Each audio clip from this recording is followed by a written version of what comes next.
Fala rapaziada, tudo bem com vocês? Ótimo sábado pra todo mundo, né? Espero que todo mundo aí tenha curtido sua sexta-feira. Como eu sempre pergunto, quero saber o seguinte: sexta-feira foi sapequinha? Deu beijinho na boca? Comenta aqui que eu quero saber. Galera, vamos aqui começar os trabalhos nesse sabadão falando sobre a rodada de ontem, né? Tivemos muitos jogos, se eu não me engano, foram 12 jogos ontem. Cara, coisa pra caramba, muita coisa pra gente falar. Por isso que eu até hoje, ó, estou aqui com um cafezinho diferenciado, ó. Comprei aqui um cappuccininho com chantilly. Pô, é brincadeira, isso aqui é bom demais, hein? Se tem jeito melhor de trabalhar no sabadão, eu desconheço. Tomando aqui um cappuccininho e vamos aqui falar sobre a rodada de ontem, tá bom? Vamos começar falando sobre Cleveland Cavaliers e Detroit Pistons, tá? O Cleveland venceu 112-88, né? O Cleveland que poupou Donovan Mitchell, Darius Garland, e mesmo assim conseguiu dominar o jogo inteiro. Teve um segundo quarto extremamente forte, né? O Cleveland meteu uma parcial de 33-18 no segundo quarto, e aí simplesmente administrou a vitória no segundo tempo, tá? Kevin Love veio muito bem do banco, flertou com o triple-double, né? Terminou com 21 pontos, 8 rebotes e 10 assistências e comandou a 7ª vitória do Cleveland na temporada. Cleveland com 7 vitórias e apenas uma derrota nesse início.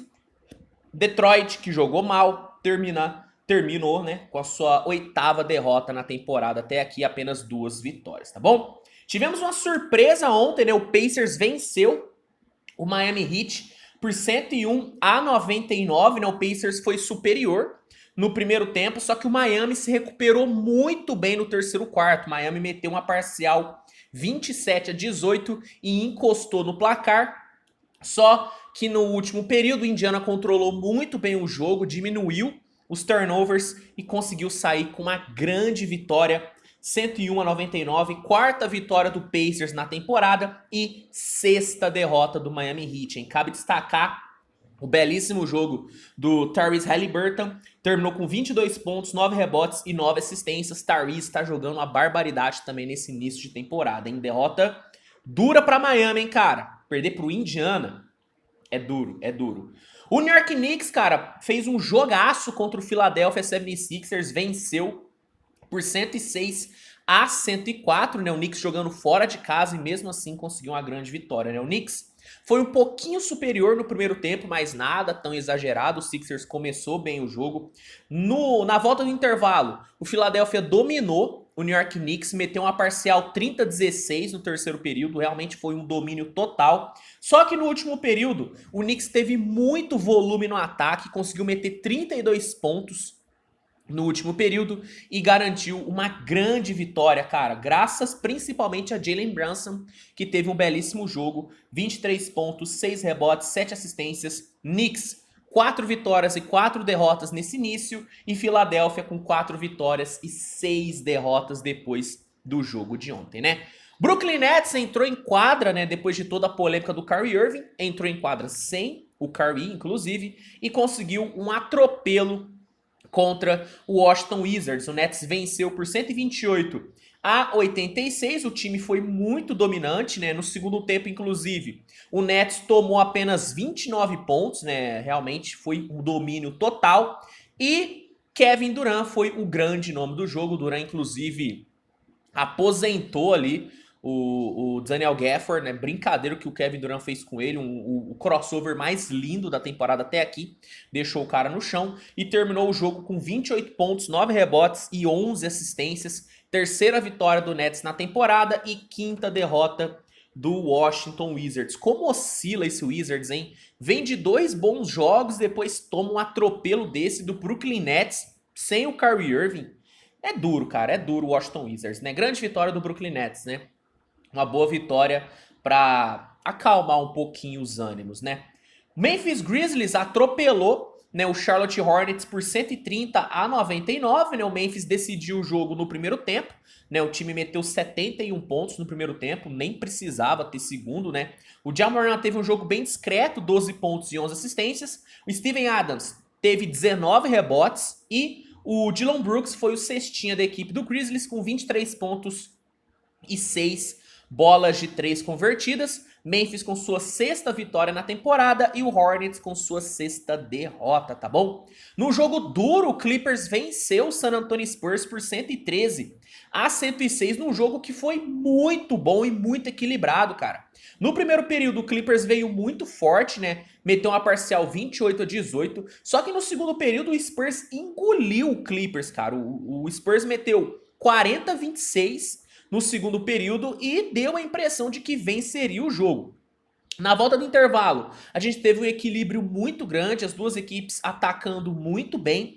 E no quarto período foi onde o Clippers conseguiu desgarrar um pouquinho do placar, conseguiu botar ali 5 pontinhos de vantagem no início do quarto período e administrou muito bem a vantagem até o final, 113-106. Paul George foi o grande nome do jogo, 32 pontos, Clippers com a sua 5ª vitória e San Antonio com sua 4ª derrota até aqui, hein? Esse Spurs tá fazendo jogo duro, hein? Nossa senhora! O Milwaukee Bucks segue a sua série de vitórias, né? Segue invicto, venceu ontem o Minnesota por 115-102. O Bucks controlou muito bem o jogo, não teve basicamente sufoco nenhum durante a partida. O Drew Holiday teve uma grande noite com 29 pontos, 8 rebotes e 6 assistências, mas o nome da partida foi ele, Giannis Antetokounmpo, 26 pontos, 14 rebotes, 11 assistências, triple-double para ele e 8ª vitória na conta do Milwaukee Bucks. Minnesota com sua 5ª derrota na temporada. Cara, bom demais isso aqui, hein? Nossa senhora. Vamos agora falar sobre Portland Trail Blazers e Phoenix Suns, né? Jogo decidido na última bola e um jogo muito bom, principalmente para o Blazers, que venceu por 108-106, né? O Blazers foi bem superior no primeiro tempo, só que aí, cara, na volta do intervalo, o jogo ficou extremamente equilibrado. Phoenix Suns conseguiu ter um bom volume na média distância, principalmente com o Devin Booker, equilibrou muito, só que na última bola, no estouro do relógio, Jerami Grant, que teve um jogo fantástico, meteu o game winner e conseguiu aí garantir a 6ª vitória do Blazers na temporada. Jerami Grant, inclusive, terminou o jogo com 30 pontos, cara. O Phoenix, com apenas a sua 2ª derrota na temporada, fez um bom jogo também, só que o Blazers, cara, belo jogo do Blazers, cara, belo jogo do Blazers. Vamos falar sobre a derrota do Lakers, né, cara? O Lakers perdeu pro Utah Jazz por 130-116, num jogo muito bom, né, cara? Num jogo muito bom. No primeiro tempo, o Utah teve um grande volume de jogo, né? Conseguiu 9-16 para 3 pontos, 38 pontos no garrafão. Colin Sexton vindo muito bem do banco no início, né? 15 pontos para ele, 3 bolas de 3. Só que apesar do grande volume do Jazz, o Lakers fez um bom primeiro tempo, cara. O time chutou bem para 3 pontos, 7 de 16. O Anthony Davis foi muito bem com 20 pontos, 2 bloqueios. E o Russell Westbrook veio bem demais no banco. No primeiro tempo foram 14 pontos, 4 assistências, 5 de 6 no field goal e 2 de 2 para 3 pontos. Quem jogou mal, tanto no primeiro tempo como no segundo, foi o LeBron, né? O LeBron teve um primeiro tempo muito ruim, 3 de 10 no field goal e 0 de 4 para 3 pontos, né? O LeBron não foi bem. Só que o Lakers em si teve um bom primeiro tempo, apesar do Utah ter metido 75 pontos no placar. No terceiro período, o Lakers engoliu o Utah. Tá, o Lakers dominou o Utah no terceiro período, né? O time conseguiu forçar muitos turnovers, contra-atacou bem e meteu uma run de 11-3 nos 3 primeiros minutos. Russell Westbrook teve um grande volume de jogo no terceiro período e o LeBron até que deu uma melhoradinha e fez o Lakers encostar totalmente no placar. Só que no quarto período o Utah foi muito inteligente, controlou muito bem o jogo, não cometeu turnover, atacou bem, foi muito seguro. E o Lakers, cara, começou a forçar muito o jogo por dentro e acabou errando muitas bandejas fáceis. O próprio LeBron, inclusive, errando algumas bandejas que normalmente ele jamais erraria. E assim, o Lakers acabou derrotado. Utah 130-116. Cabe destacar Lauri Markkanen com 27 pontos e 12 rebotes. Jordan Clarkson com 20 pontos. E o Mike Conley, que terminou com 15 pontos e 10 assistências. Pelo lado do Lakers, Anthony Davis não teve um bom segundo tempo, mas teve um bom primeiro. Terminou com 22 pontos, 8 rebotes e 2 bloqueios. O Russell Westbrook foi o melhor jogador do Lakers. 28 pontos, 3 rebotes, 6 assistências, 9 de 14 no field goal e 3 de 5 para 3 pontos. O Westbrook teve uma grande noite. E o LeBron não jogou bem, né? Apesar dos números, 17 pontos, 11 rebotes e 8 assistências, O LeBron teve 7 de 19 no field goal e 0 de 5 para 3 pontos, cara. O LeBron não jogou bem e acabou fazendo falta, né? Porque se tivesse um LeBron ali jogando o seu normal, talvez o Lakers tivesse ganhado, mas não foi o que aconteceu. Lakers com sua 6ª derrota na temporada e o Utah com a sua surpreendente 7ª vitória na temporada. Nossa senhora, o que o Utah tá jogando é sacanagem, hein? Vamos agora falar do show de mágica que teve ontem, porque o Luquita fez a sua mágica ontem contra o Toronto Raptors, né, cara? O Dallas venceu Toronto por 111-110, graças a mais um show de Luka Magic, de Luka Doncic, que superou a marca de Will Chamberlain, né, cara? O Luka chegou ao seu 8º jogo seguido nesse início de temporada, com mais de 30 pontos, superando o lendário pivô de Filadélfia e do Lakers. Vamos lá falar do jogo, tá bom? No primeiro período, a gente viu dois times mal na bola de 3, só que infiltrando muito bem, né, cara? O Siakam com 10 pontos e o OG Anunoby criaram muito espaço na média distância e conseguiram infiltrar bastante. Pelo lado do Dallas, quem fez o time rodar foi o Luka, meteu 14 pontos e na reta final o Josh Green entrou bem e fez a bandeja que botou o Dallas na frente no final do primeiro período. Mas o Luka foi de longe o grande nome da equipe do Dallas. No segundo período, o Toronto conseguiu variar um pouquinho melhor suas jogadas, né? Começou a chutar melhor para 3 pontos, né? Conseguiu 3 de 6 e 9 de 19 no field goal. O Toronto foi um ataque um pouquinho mais imprevisível, né? Não ficou só naquela de infiltrar. E com o Luka descansando, né, o Luka ficou um tempinho ali no banco, o Spencer Dinwiddie assumiu o ataque do Dallas e assumiu muito bem, cara. Ele meteu 10 pontos, 6 assistências e fez o Dallas ir pro intervalo estando na frente, tá? Na volta do intervalo, o Dallas conseguiu abrir vantagem, né? Abriu uma boa vantagem no jogo, atacou muito bem em transição. Christian Wood veio muito bem do banco e o Luka fez a sua mágica, meteu 15 pontos e teve uma jogada pra cima do Gary Trent Jr., que foi assim, sacanagem o que ele fez. Aquilo lá foi... Deveria ter sido colocado mais 18 aquele lance, porque, meu amigo, criança não pode ver aquilo lá não, porque é uma sacanagem o que o Luka fez, cara. Foi loucura o que o Luka fez com o Gary Trent no terceiro período. Recomendo você assistir o compilado desse jogo para ver essa jogada.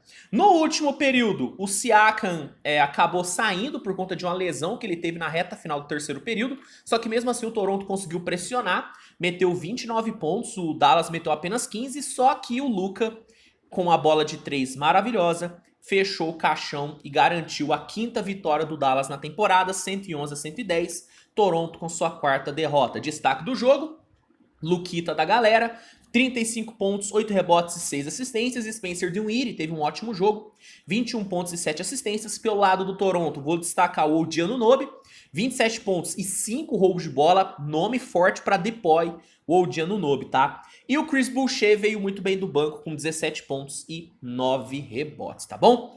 Falando agora sobre Boston Celtics, né, cara? O Celtics teve um jogo duríssimo contra o Chicago Bulls e conseguiu vencer apesar do sufoco. Celtics venceu em casa por 123-119 num jogo que começou com o Chicago chutando muito bem, né? O Bulls teve no primeiro período 4 de 8 para 3 pontos e com o DeRozan criando muito bem na média distância e conseguindo incomodar muito o garrafão do Celtics, indo muito para a linha do lance livre. O DeRozan terminou o primeiro período com 13 pontos. Quem jogou bem pelo lado do Celtics no primeiro período foi o Malcolm Brogdon, né? Ele veio muito bem do banco e deu um bom volume no ataque do Celtics, só que o Bulls terminou na frente 31-26. No segundo período, o Celtics conseguiu conter muito bem a transição do Chicago Bulls, que estava sendo a grande pedra no sapato do time. O Celtics conseguiu conter muito bem. O Brogdon teve um ótimo volume no ataque, foram 9 pontos para ele no segundo período. E o Celtics conseguiu achar ótimos passes por dentro, né? Ótimos passes buscando a entrada rápida de Jaylen Brown, de Jason Tatum. Foram 7 assistências ao todo e o Celtics conseguiu ir para o intervalo com uma boa vantagem. Na volta do intervalo, o DeMar DeRozan teve um volume de jogo bizarro. Foram 16 pontos e 8 de 9 no lance livre para o DeRozan, um volume incrível. Só que o Celtics conseguiu atacar muito bem na transição defesa-ataque, cara. Conseguiu forçar turnover e sair bem no contra-ataque. Isso fez o Celtics continuar na frente no placar. No último período, o DeRozan teve a ajuda do Vucevic para botar pressão no Celtics, né? Os dois tiveram 11 pontos cada um. Só que o Celtics conseguiu segurar a pressão do Bulls nos minutos finais e o Jason Tatum, com 11 pontos, garantiu uma grande vitória para o Celtics, 123-119, quinta vitória do Celtics e quinta derrota de Chicago, né? Cabe destacar jogo muito bom do Tatum, 36 pontos e 12 rebotes. E o Malcolm Brogdon, grande candidato a Sixth Man of the Year, jogou muita bola, 25 pontos para ele. DeMar DeRozan foi o grande nome do jogo, terminou com 46 pontos, cara. Loucura o que o DeMar DeRozan jogou. Cabe dizer também que o que ele foi para a linha do lance livre nesse jogo foi brincadeira, hein? Nossa senhora, se fosse o Harden, tava dando show todo mundo. Mas não vou tirar mérito do DeRozan não, mas que ele foi muito para a linha do lance livre, isso ele foi. Para fechar, vamos falar aqui do joguinho de comadre, né? Entre Pelicans e Warriors. O Warriors jogou com os reservas, né? Stephen Curry, Wiggins, Draymond Green e o Klay Thompson foram poupados. E não deu outra, né? O Pelicans venceu. O Pelicans, cabe dizer, jogou também numa tiriça danada, mas mesmo assim conseguiu vencer por 114-105, né? A gente teve um primeiro tempo muito faltoso, né? As duas equipes cometendo muitas faltas. Só que, por ter um Zion muito bem na transição e um Brandon Ingram criando bem na média e longa distância, o Pelicans foi pro intervalo na frente. Na volta do intervalo, os dois times erraram demais, foi muito feio o terceiro período, foi feio demais. Só que na reta final, o Trey Murphy acabou matando 3 bolas de 3 seguidas e deixou o Pelicans com a ótima vantagem para administrar no quarto período. No quarto período, o Warriors até começou pressionando um pouco ali com o Jordan Poole, Anthony Lamb e tudo. Só que o Brandon Ingram e o Larry Nance atacaram bem demais o garrafão do Golden State e garantiram aí a quinta vitória para New Orleans, enquanto o Warriors amargou a sua quinta derrota seguida, cara. O Warriors não venceu nessa viagem, né, para jogos fora de casa. Realmente é uma viagem que o Warriors não aproveitou nem um pouco, né? Destaques do jogo aqui, cara. Brandon Ingram, 26 pontos, 26 pontos. CJ McCollum teve 20. Larry Nance teve 20 pontos e 8 rebotes. E o Zion terminou com 16 pelo lado do Warriors. Destacar o Jordan Poole, que terminou com 20 pontos e 9 assistências. Se você quiser uma análise mais aprofundada de Lakers e Jazz e desse jogo entre Warriors e Pelicans, dá uma olhada no canal, que tem 2 vídeos sobre esses jogos, então vale a pena dar uma olhada, tá bom? Galera, é isso, tá? Esses foram os destaques da rodada de ontem, espero que você tenha gostado do vídeo. Se curtiu, deixa o like, se inscreve no canal e compartilha com seus amigos, que ajuda demais na divulgação, tá bom? Se quiser conferir todos os jogos dessa temporada, NBA League Pass é a melhor opção. Se você quiser assinar o League Pass com 7 dias grátis para testar, é só você clicar no link que tá no primeiro comentário fixado, que aí você vai ter 7 dias grátis para testar, vai ter desconto ainda no plano mensal e anual. Vale super a pena um teste. E é isso, a gente se vê hoje com muito conteúdo. Sabadão tá só começando, muita coisa para sair aqui no canal. Então recomendo que você ative a notificação para não perder nada. E é isso, né? Tamo junto, vou terminar aqui meu cafezinho e a gente se vê no próximo vídeo. Tchau, tchau.